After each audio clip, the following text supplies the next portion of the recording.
Hello everyone, मैं हूं निकिता और आज हम बात करने वाले हैं टेक्सटाइल इंडस्ट्री में जो जीएसटी रेट इंक्रीज हुआ है फ्रॉम 5% टू 12%। उसके बारे में in detail. Watch this video till the and ताकि आपको समझ में आए कि आपके लिए सोल्यूशन क्या है इस चीज़ का, आपको कैसे चार्ज करना है, आपके रेट्स में कैसे इंकॉर्पोरेट करना है। Major chapters of the HSN जिनमें ये इम्पैक्ट आया है वो है चैप्टर 54, 55, 60, 61, 62, 63। तो अगर आपका प्रोडक्ट इनमें से कोई भी चैप्टर में आता है तो आप डिटेल में जाकर चेक कीजिए कि आपका रेट इंक्रीज हुआ है या नहीं। In most cases cloth and readymade garments are now going to be taxed at the rate of 12%। First question, why did this happen? अब ये हुआ क्योंकि बहुत सारे केसेस में ऐसा हो रहा था कि हम परचेज कर रहे थे at the GST rate of 12% जबकि हमारे प्रोडक्ट पे लग रहा था 5%। तो इसके चलते बहुत सारा क्रेडिट अक्यूमुलेट हो रहा था। This is called as the inverted duty structure. अब इसको सुधारने के लिए गवर्नमेंट ने रेट्स में चेंजेस लाए ताकि ये इन्वर्टेड ड्यूटी स्ट्रक्चर की वजह से लोगों को रिफंड के लिए अप्लाई करना ना पड़े और उनका क्रेडिट अक्यूमुलेट ना हो। ऑफ कोर्स अगर आप देखोगे तो ये इन्वर्टेड ड्यूटी स्ट्रक्चर बहुत ही छोटे section of the textile industry को एप्लीकेबल था। तो अगर हम इस डिसीजन को जस्टिफाई करने जाएं तो I don't know how this can be justified, but this videos purpose is to help all of you. मेरा पर्पज ये है कि जब ये चेंज होगा 1 जनवरी 2022 से, आप ये चेंज के लिए पहले से प्रिपेयर्ड कैसे रहें, आप कैसे आपके प्राइसेस में ये चेंज इनकॉर्पोरेट करोगे, और उसके बाद जो दिसंबर और जनवरी में सेल्स होंगे उन पे कौन सा रेट लगेगा एंड ऑन व्हाट बेसिस। तो आप एंड तक जुड़े रहिए and if you haven't subscribe to the channel, don't forget to subscribe. जब भी हम जीएसटी की बात करते हैं हम वैल्यू चेन की बात करते हैं। उसका मतलब क्या है? अब मैन्युफैक्चरर क्या करेगा? वो ड्यूटी का बर्डन पास करेगा डिस्ट्रीब्यूटर या होलसेलर को। होलसेलर ये बर्डन पास करेगा रिटेलर को और रिटेलर ये बर्डन पास करेगा फाइनल कंज्यूमर को। तो इन दी एंड जब भी जीएसटी रेट इंक्रीज होता है वो प्रोडक्ट का प्राइस इंक्रीज होता है और कंज्यूमर को उसी प्रोडक्ट के लिए ज़्यादा पैसे देने पड़ते हैं। So in this case also consumers को रेडीमेड गारमेंट के लिए ज़्यादा पैसे देने पड़ेंगे। पर देखते हैं कि इस वैल्यू चेन में हर एक को कैसे इम्पैक्ट होगा। अब मैन्युफैक्चरर की बात करते हैं। लेट्स से आप एक रजिस्टर्ड मैन्युफैक्चरर हो, आप एक रजिस्टर्ड डीलर हो जीएसटी में और आप मैन्युफैक्चर कर रहे हो। आप क्लॉथ परचेज करोगे at the rate of 12% in most cases. आप थ्रेड परचेज करोगे एट द रेट ऑफ 12%। जो रेट्स एप्लीकेबल है उस पर आप आपका रॉ मटेरियल परचेज करोगे। Now when you sell the finished product to the wholesaler और द डिस्ट्रीब्यूटर, आप चार्ज करोगे 12%। तो आपका इनपुट टैक्स क्रेडिट होगा 12% पे और आप चार्ज भी करोगे 12%। अब इसमें सबसे बड़ा इम्पैक्ट जो आप पर ये आएगा कि आपका वर्किंग कैपिटल का रिक्वायरमेंट बढ़ जाएगा। आपको ज़्यादा पैसा देना पड़ेगा, आपको ज़्यादा पैसा बिजनेस में लगाना पड़ेगा। This is one impact. और दूसरा इम्पैक्ट ये है कि अगर आप आपके प्रोडक्ट का एमआरपी फाइनलाइज कर रहे हो एज अ मैन्युफैक्चरर, अगर आप आपके ब्रांड का एमआरपी डिसाइड कर रहे हो तो वो एमआरपी बढ़ जाएगा। पहले जो आप 5% कंसिडर करते थे उस रेडीमेड गारमेंट पे, अब आपको 12% से कैलकुलेट करके आपका pricing that is MRP increase करना पड़ेगा। आते हैं डिस्ट्रीब्यूटर पे। डिस्ट्रीब्यूटर को क्या करना होगा? डिस्ट्रीब्यूटर सारा परचेज करेगा मैन्युफैक्चरर से एट 12%। अब ये डिस्ट्रीब्यूटर बेचेगा रिटेलर को जीएसटी चार्ज करके एट द रेट ऑफ 12%। तो डिस्ट्रीब्यूटर को कोई भी मेजर इम्पैक्ट नहीं आएगा। रिटेलर की बात करते हैं।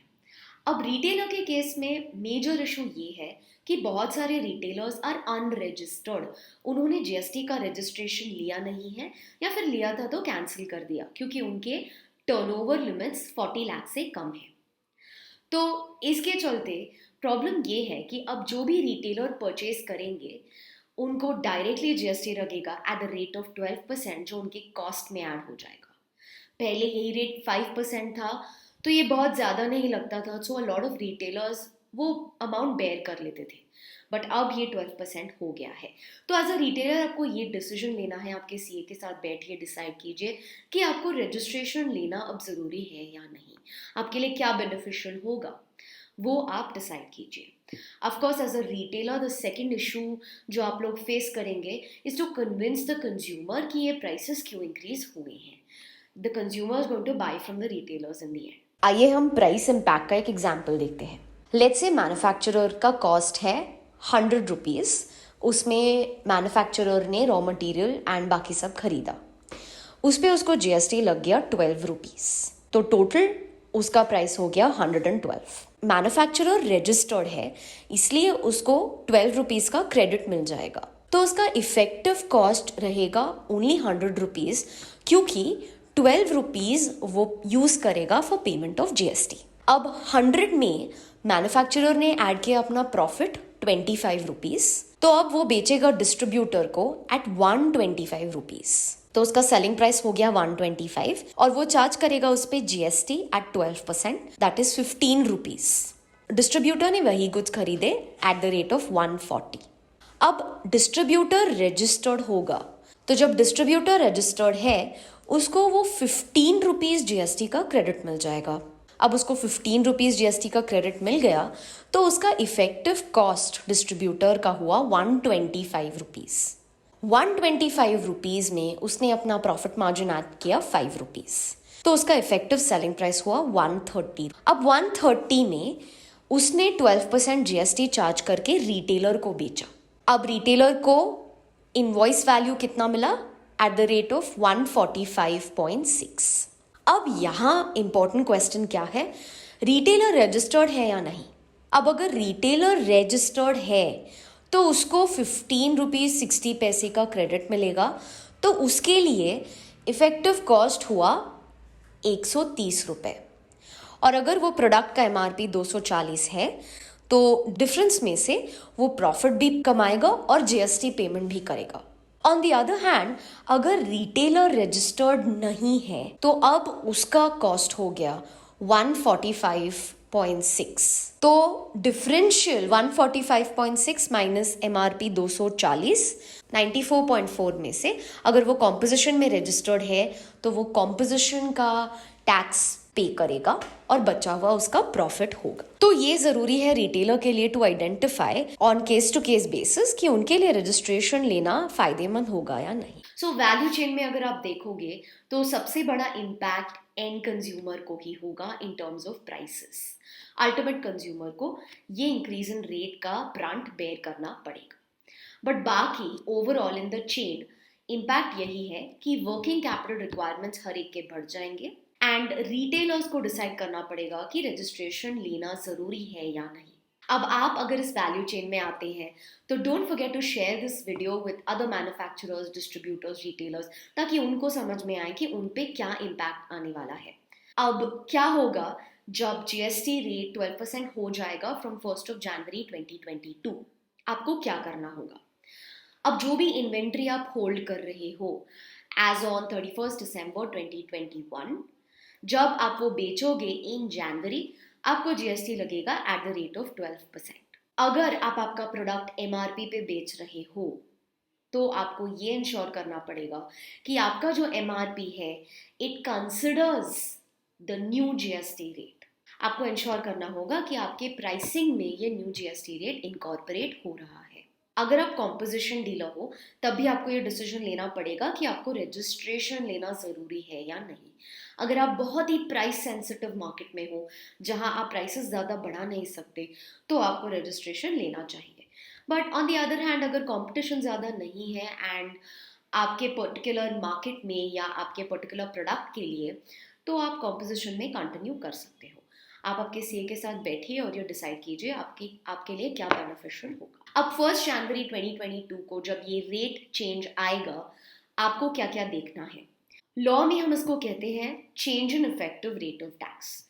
सो 1 जनवरी 2022 से टैक्स का रेट चेंज हो रहा है. देयर आर सम प्रोविजंस जो आपको फॉलो करने पड़ते हैं. उन प्रोविजंस में हम 3 डेट्स देखते हैं: date of invoice, date of supply और डेट ऑफ पेमेंट. उसके बेसिस पे ये डिसाइड होता है कि वो ट्रांजैक्शन पे पुराना रेट लगेगा या नया. अब ये डिसाइड करने के लिए change in effective rate of tax से रिलेटेड जो पीडीएफ है वो मैंने डिस्क्रिप्शन बॉक्स में नीचे उसके लिए एक लिंक दिया है. आप वो लिंक पे जा सकते हो और आपका जो भी ट्रांजैक्शन तब होगा आप उसके बेसिस पे डिसाइड कर सकते हो। एग्जाम्पल देती हूँ मैं।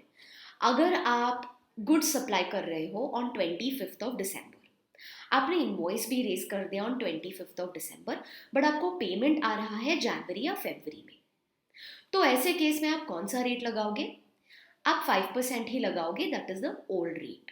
बट यही चीज आपको ध्यान से देखनी होगी अगर आप सप्लाई कर रहे हो 5 जनवरी को, बट आपने इनवॉइस 31 दिसंबर के पहले ही कर लिया है और पेमेंट भी 31 दिसंबर से पहले हुआ है, तो ये स्पेसिफिक केसेस आपको टेबल में देखकर आपको हेल्प हो जाएगा कि आपको ओल्ड रेट एप्लीकेबल होता है या नहीं। ऑफ कोर्स फाइनल कमेंट्स यही है कि इसमें मेजर इम्पैक्ट प्राइसिंग का कंज्यूमर को आएगा और ब्रांड्स को इनिशियली दिक्कत आएगी in selling their goods because the prices will increase. Second impact ये होगा कि आपका वर्किंग कैपिटल रिक्वायरमेंट्स और भी बढ़ जाएगा। Already under the GST law, जब से जीएसटीआर 2B आया है, हमारा आईटीसी रिस्ट्रिक्ट हो गया है on the basis of supplier जो फाइल कर रहा है, तो उसकी वजह से ऑलरेडी हमारी वर्किंग कैपिटल नीड्स बढ़ गए। अब टेक्सटाइल सेक्टर में ये वर्किंग कैपिटल नीड्स थोड़े और बढ़ जाएंगे क्योंकि आपको जीएसटी पे करना होगा आपके परचेसेस पे एट द रेट ऑफ 12%, जो कि आप पहले पे कर रहे थे एट द रेट ऑफ 5%।